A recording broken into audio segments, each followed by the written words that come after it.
Hello students. तो next अपना topic है एसी में अल्टरनेटिंग करंट में। अपन ने अभी तक एक ही सर्किट पढ़ा है, ओनली आर रेजिस्टेंस। अब अपन लेते हैं ओनली कोयल। कोयल का दूसरा नाम होता है ओनली इंडक्टर। तो देखो किस टाइप से आपको करना है, इसको ध्यान से देखिए। सर्किट नंबर 2, ओनली इंडक्टर या ओनली एल। एल का मतलब सेल्फ इंडक्टेंस, और वो होता है कोयल में। तो एक कोयल लेनी है आपको, तो ये अपन लेते हैं। देखो लिया, ये कोयल है जिसका सेल्फ इंडक्टेंस है वो एल है, और इसको अपन ने किससे कनेक्ट करना है? सोर्स से, एसी से। और इसका वैल्यू कितना होता है? V naught sine omega t होता है, ये फिक्स है। आई का इक्वेशन कुछ भी आ सकता है, वी का कभी चेंज नहीं होता है, क्योंकि ये जनरेटर प्रोड्यूस करता है, तो इसके अलावा अपन को और कुछ भी नहीं मिलेगा। अब जैसे इसमें देखो करंट आएगा, करंट आते ही इसके दोनों टर्मिनल के बीच में फ्लक्स चेंज होने की वजह से फ्लक्स चेंज होगा। जैसे करंट आएगा फ्लक्स चेंज होगा, इसका मतलब दोनों टर्मिनल के बीच में ईएमएफ आएगा। इसको आप ई बोलोगे, ई भी बोल सकते हो, या इसको वी एल भी बोल सकते हो। एल का मतलब तो कोयल या इंडक्टर इसलिए लगा दिया, वी का मतलब वोल्टेज। तो आप क्या कहोगे? By using KVL, by using KVL. KVL क्या कहता है? ये और ये दोनों बराबर होंगे। अब दोनों की वैल्यू पुट करो, इसकी तो सिंपल है, ये रही। तो क्या आ जाएगा? V naught sine omega t. समझ लेना भाई बहुत ध्यान से। वी एल की वैल्यू कहाँ से लाएं? ओम्स लॉ थोड़ी लगा सकते हैं कोयल में। रजिस्टेंस में तो ओम्स लॉ लगा सकते हैं, वी आर मतलब आई आर आ जाएगा, वी इक्वल टू। इसमें थोड़ी ना आ जाएगा, इसमें लगेगा फैराडेज लॉ। तो बाई यूजिंग फैराडेज लॉ, क्या होता है फैराडेज लॉ? ई या V L equal to d phi by d t. Phi equal to क्या होता है? L I. So V L equal to हो गया एल बाहर और d I by d t. अब ये वैल्यू आप इसमें पुट करो, तो क्या वैल्यू आ जाएगा आपके पास? V naught sine omega t equal to L d I by d t. अब एल को इधर ले आओ अपॉन में, तो d I by d t का वैल्यू क्या आ गया? V naught by L sine omega t. D t को उधर ले जाओ, तो डी आई का वैल्यू क्या आ गया? V naught by L sine omega t d t. अपन को चाहिए आई, तो दोनों साइड इंटीग्रेशन करो। तो बाई इंटीग्रेटिंग बोथ साइड्स, तो क्या देगा? डी आई इक्वल टू, उधर है V naught by L sine omega t d t. V naught by L बाहर आ जाएगा, डी आई का आई हो जाएगा। ठीक है, sine omega t d t. Sine का क्या हो जाएगा? माइनस कोस, तो V naught by L minus cos omega t upon omega t का क्या हो जाएगा? ओमेगा प्लस सी, क्योंकि लिमिट नहीं है, तो लिमिट नहीं है इसका मतलब प्लस में क्या आएगा? सी। ठीक है, अब आई इक्वल टू, इसको ऐसे भी लिख सकते हो, V naught upon omega L cos omega t, और सी का वैल्यू इसमें जीरो होता है इंटीग्रेशन कांस्टेंट का। तो आपके पास ये आ गया। अब ओमेगा एल, ओमेगा अलग है, एल अलग है। ओमेगा का मतलब एंगुलर फ्रीक्वेंसी, एल का मतलब सेल्फ इंडक्टेंस। इनका यूनिट होता है ओम, और इस ओमेगा एल को बोलते हैं एक्सएल। बहुत ध्यान रखना, omega L as a resistance होता है कोयल में, पर उसका नाम आर नहीं होता है, क्या होता है? एक्सएल। और एक्सएल का नाम इंडक्टिव रिएक्टेंस, इंडक्टिव रिएक्टेंस ओम है इसका यूनिट। तो इसका मतलब इसका मैं एक वर्ड में लिख सकता हूँ ओमेगा और एल को। तो देखिए थोड़ा लेंथी है। V naught upon omega L मतलब एक्स एल, एक्स के अपॉन में एल है। इसको ये जो आपने लिखा है V naught upon X L, इसको आई नोट नहीं बोल सकते क्या? वोल्ट पर ओम, एज ए आर कर रहा है वर्क। कोयल में मतलब इंडक्टर में एक्स एल किसका वर्क करता है? एज ए रेजिस्टेंस, ओम है। तो ये क्वेश्चन भी होता है कई बार एग्जाम में, बहुत ध्यान से सुनो कि ओमेगा एल का यूनिट क्या है या किसके समान है, तो आप कहोगे आर के। तो आई नोट बोल सकते हैं इसको, इसका मतलब V I equal to I naught minus का है कोस ओमेगा टी। अब आगे सोल्व करना पड़ेगा इसको, क्यों? क्योंकि v में तो होता है v naught sine omega T. ध्यान से समझो मेरी बात, v में क्या होता है? v naught sine omega t. देख लो ये होता है v equal to V naught sine omega t. i में क्या है? i equal to minus I naught cos omega t. तो इसका मतलब अपन जब फेज डिफरेंस निकालेंगे तो अपने तो प्रॉब्लम आएगी, क्योंकि फेज डिफरेंस तभी निकाल सकते हैं जब यहाँ साइन है तो यहाँ भी साइन ही हो, या यहाँ कोस है तो यहाँ भी कोस ही हो। अब इसको तो पढ़ा रहने दो, इसको साइन बना लो। इसको साइन बनाने के आपके पास दो ऑप्शन है, बहुत ध्यान से समझना मैं आपको क्या समझाने जा रहा हूँ। दो ऑप्शन है, एक ऑप्शन तो है इसको साइन 90 प्लस थीटा लिख दो, एक ऑप्शन तो ये है। या ऐसे नहीं करना चाहे कोई तो कोई ऐसे भी कर सकता है, एक ऑप्शन साइन 90 माइनस थीटा लिख दो, दोनों ही कोस थीटा होते हैं। बोलो है कि नहीं दोनों ऑप्शन सही? सही है। अब सुनते जाओ मेरी बात। आपको पता है साइन माइनस साइन थीटा को साइन माइनस थीटा लिख सकते हैं, इसका मतलब इसको मॉडिफाई कर दो तो आई इक्वल टू क्या हो गया? आई नोट साइन, और दोनों ही नेगेटिव हो जाएंगे, minus pi by to minus omega T. इसको क्या लिख सकते हो?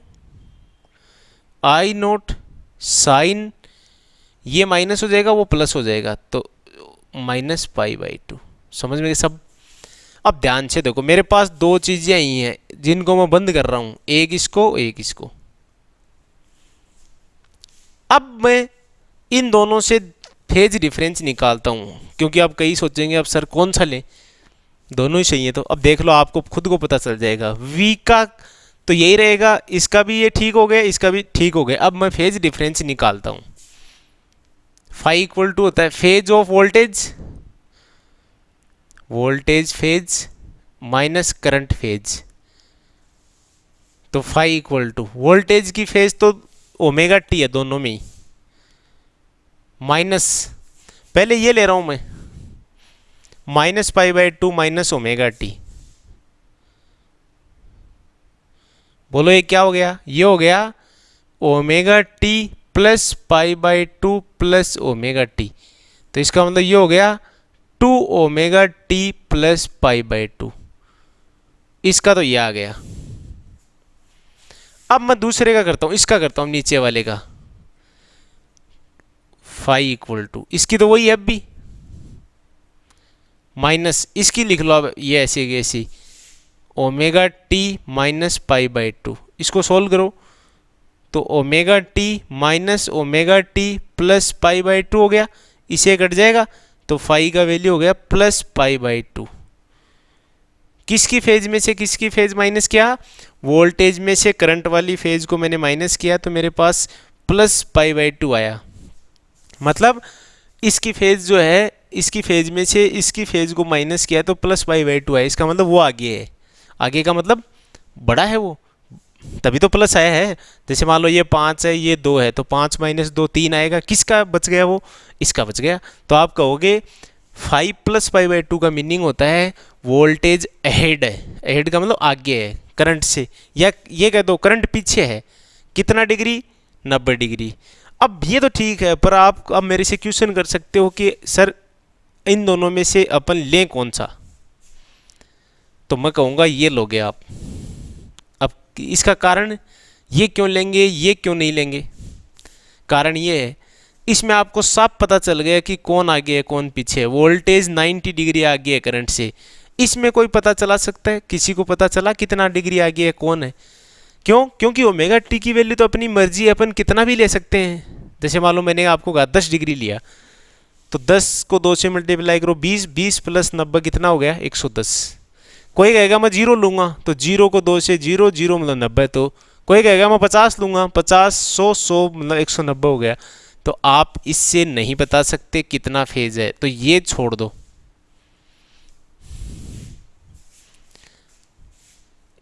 ये नहीं लेना है, मतलब इस स्टेप के बाद ये केवल मैंने आपको समझाने के लिए बताई थी।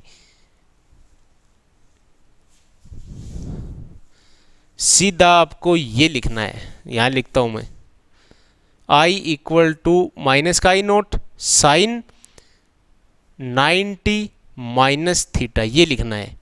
इसको सोल्व कर लेना, तो I equal to I naught sine omega t minus pi by 2, ये लिखना आपको। वो केवल समझाने के लिए था, क्योंकि मैं अगर ये सीधा ये लिख देता तो आप में से कई बोलते कि 90 प्लस थीटा भी सर कोस थीटा ही होता, आपने वो क्यों नहीं लिया। तो ये मैंने आपको समझा दिया। अब ये करने के बाद ये करना है, और इसका मीनिंग क्या है, ये गहरी चीज़ है। इसका मीनिंग क्या है, इसका मीनिंग दो हैं। या तो कहोगे वोल्टेज 90 डिग्री करंट से आगे है प्लस, या आप कहोगे करंट वोल्टेज से 90 डिग्री पीछे है। ठीक है, तो ये आ गया, तो फेज डिफरेंस आ गया प्लस पाई बाई 2, ये ध्यान रखना है। अब वही 2-3 चीज़ें अपन करने वाले हैं। इक्वेशन तो बन ही गया, फेज डिफरेंस भी आ गया। अब सबसे पहले ग्राफ बना दो।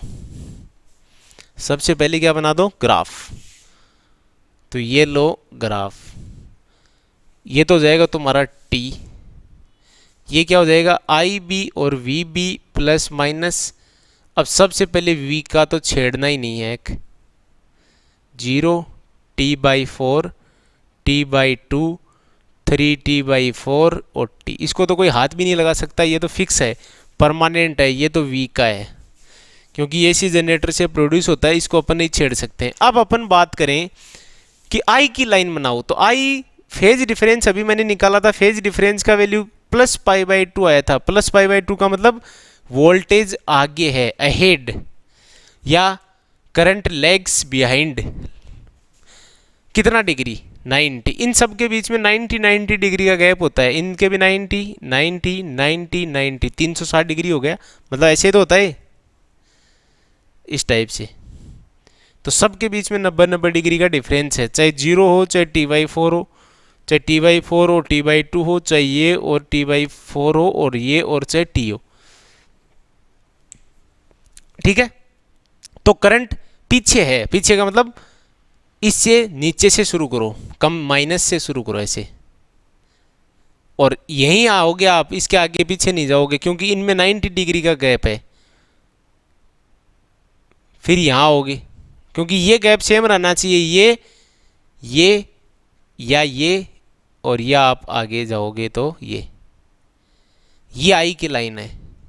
तो मैं डार्क कर देता हूँ इसको, जो रेड वाली है वो आई की है, और जो वी वाली है वो वोल्टेज की है। अब आप आ जाओगे कि फेजर कैसे बनाएंगे, तो बिल्कुल सेम है फेजर। फेजर का मतलब ग्राफ बिटवीन पीक वैल्यूज, दोनों पीक वैल्यूज में जो ग्राफ है वो बना के दिखाओ। तो पीक वैल्यूज में ये लो, ये एक्स डैश, वाई और वाई डैश, ये ओ।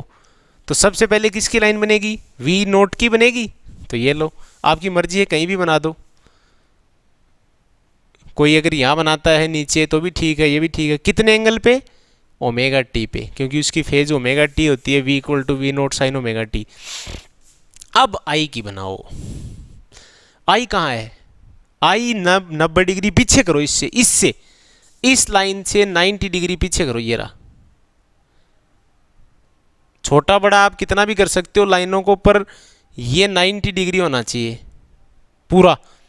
अब ये ओमेगा टी है और ये पूरा है 90, तो ये कितना बचा, ये बचा पाई बाई 2 माइनस ओमेगा टी। ये करेक्ट हो गया, फेजर हो गए।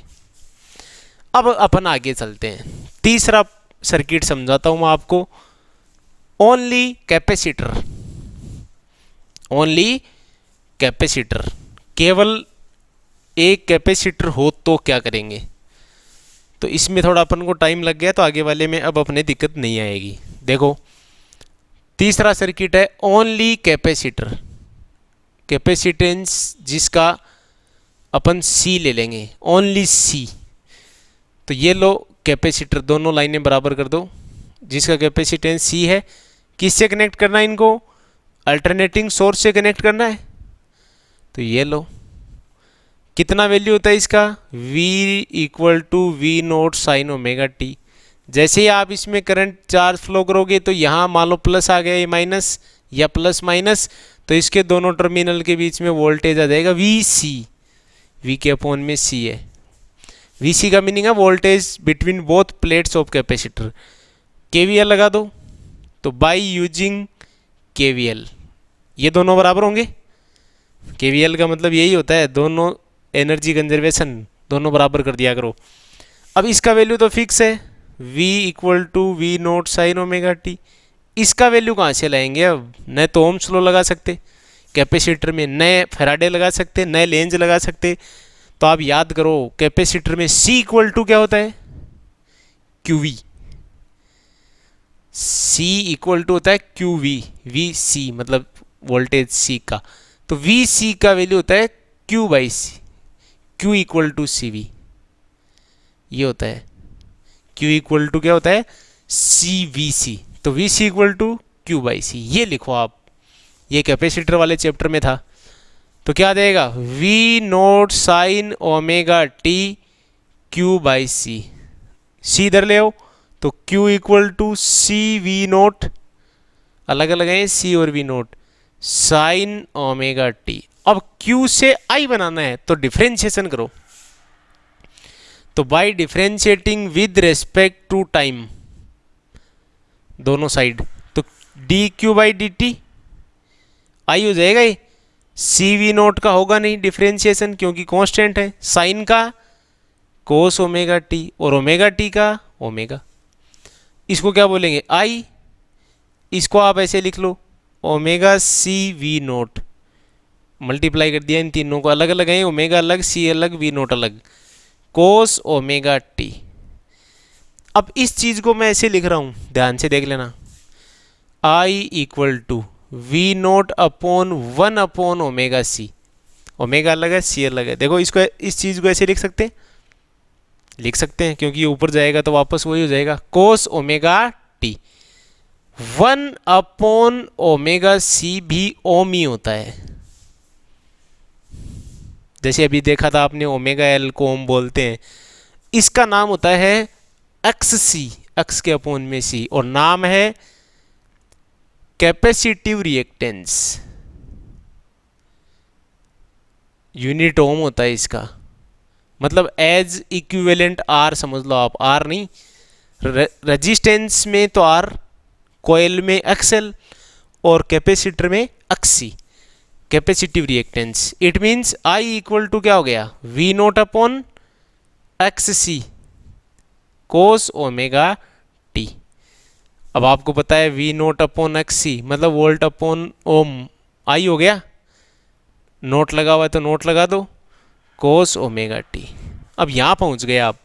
अब फिर आपके सामने प्रॉब्लम आ गई कि इसका तो है साइन, फेज डिफरेंस निकालेंगे तो यहाँ आ गया कोस। अब आपके पास दो ऑप्शन है, या तो कोस 90 प्लस थीटा बनाओ उसको, या उसको कोस 90 माइनस थीटा। अब मैं आपको दोबारा नहीं बताऊंगा पूरी कहानी। अब की बार पीछे जो लिया था, पिछले वाले में यहाँ क्या था? माइनस, तो आपने कौन सा चूज किया था? 90 माइनस थीटा वाला चूज किया था। अब यहाँ प्लस है ना, माइनस तो है ही नहीं, तो इसका मतलब कौन सा चूज करोगे? आप खुद ही देख लो, 90 प्लस थीटा वाला कर लो। अब क्यों कर लो, क्या कर लो, वो सीधी सी बात है, बार बार नहीं बताएंगे। तो मैंने आप लिख देना इसको, I equal to I naught sine 90 plus omega t. अब की बार ये लेना है। अब क्यों लेना है वो पता चल जाएगा। ये हो गई इसकी इक्वेशन। अब निकालो फेज डिफरेंस। तो phase of voltage, voltage phase minus current phase. Voltage की फेज कितनी है? ओमेगा टी, तो ये लो ओमेगा टी, माइनस करंट की फेज कितनी है? Pi by 2 plus omega t. Bracket खोलो तो phi equal to omega t minus pi by 2 minus omega t, ये कट गया तो phi equal to minus pi by two. क्या मीनिंग हुआ इसका? इसका मीनिंग हुआ आपने वोल्टेज की फेज में से करंट की फेज को माइनस किया तो माइनस का 90 है, इसका मतलब ये कम है, ये ज़्यादा है, माइनस वाला ज़्यादा अब की बार। तो आप क्या कहोगे? वोल्टेज लेग्स बिहाइंड, वोल्टेज पीछे है, या ऐसे कह दो करंट आगे है, कितना डिग्री? 90 डिग्री। अच्छा अब देखिए, सबसे पहले तो ग्राफ, उसके बाद में फेजर। तो सबसे पहले ग्राफ देखो,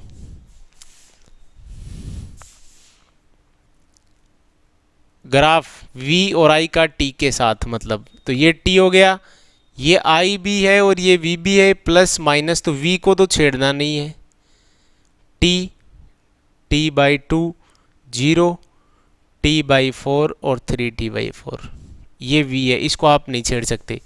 अब i वाले की बात सुनो, i वाला आगे है, देखो यहाँ वोल्टेज पीछे है, इसका मतलब i आगे है, कितना डिग्री? 90। तो प्लस से लेना है आपकी बार, पर लेना इतना ही आगे है, गैप इतना ही रहना चाहिए। तो ये बन गया, ये जो लाइन है रेड वाली वो आई की है और ये जो डार्क वाली है वो वी की है। अब आ जाओ फेजर में, फेजर डायग्राम इसका बना के दिखाता हूँ मैं। तो फेजर डायग्राम बनाओगे तो उसमें वी नोट और आई नोट बस दो लेने हैं आपको। तो ये तो हो गया X Y, X dash Y dash और ओ। तो सबसे पहले तो वही वी की बना दो जहाँ आपकी इच्छा करे, फर्स्ट में और सेकंड किसी भी एक क्वाड्रेंट में। इन दो में नहीं बना सकते क्योंकि साइन माइनस होता है इनमें, तो ये वी नोट हो गया। अब आई नोट देखो, आई नोट आगे है, इसका मतलब इससे 90 डिग्री, इस लाइन से आगे, ये तो ओमेगा टी है भाई। अब इससे 90 डिग्री आगे एक लाइन बनाओ, इससे ये 90 है, आई नोट वेक्टर जरूर लगा देना। तो टोटल कितना डिग्री हो गया है? Omega T plus pi by 2। ये तुम्हारे 3 सर्किट इसमें हो गए। अब देखो, आपसे कोई अगर क्वेश्चन पूछता है, ध्यान देना आप थोड़ा, कि एक सर्किट है हाउस होल्ड सर्किट जिसमें पैरेलल में 3 बल्ब लगे हुए हैं। एग्जाम्पल बता रहा हूँ मैं आपको, जैसे एक बल्ब है वो रेजिस्टेंस के साथ है, ये बल्ब है B1 किसके साथ जुड़ा हुआ है? R के। एक बल्ब है वो कोयल के साथ है, ये बल्ब है B2, ये L कोयल है, और एक बल्ब है वो कैपेसिटर के साथ जुड़ा हुआ है, ये आपका बल्ब B3, और तीनों पैरेलल में है। ठीक है, ये लो किसके साथ हैं? अल्टरनेटिंग सोर्स के साथ हैं। अपने घरों में जो करंट आता है वो ऐसी होता है। अब क्वेश्चन है कि इन तीनों में से सबसे पहले कौन सा बल्ब ग्लो करेगा, जलेगा? तो आपको कंसेप्ट आना चाहिए कि पहले वाले में जिसमें करंट सबसे पहले जाएगा वही सबसे पहले ग्लो करेगा। तो ध्यान से देखो, फाई जो होता है वो रेजिस्टेंस वाले में तो होता है 0, दोनों साथ साथ होते हैं वोल्टेज करंट।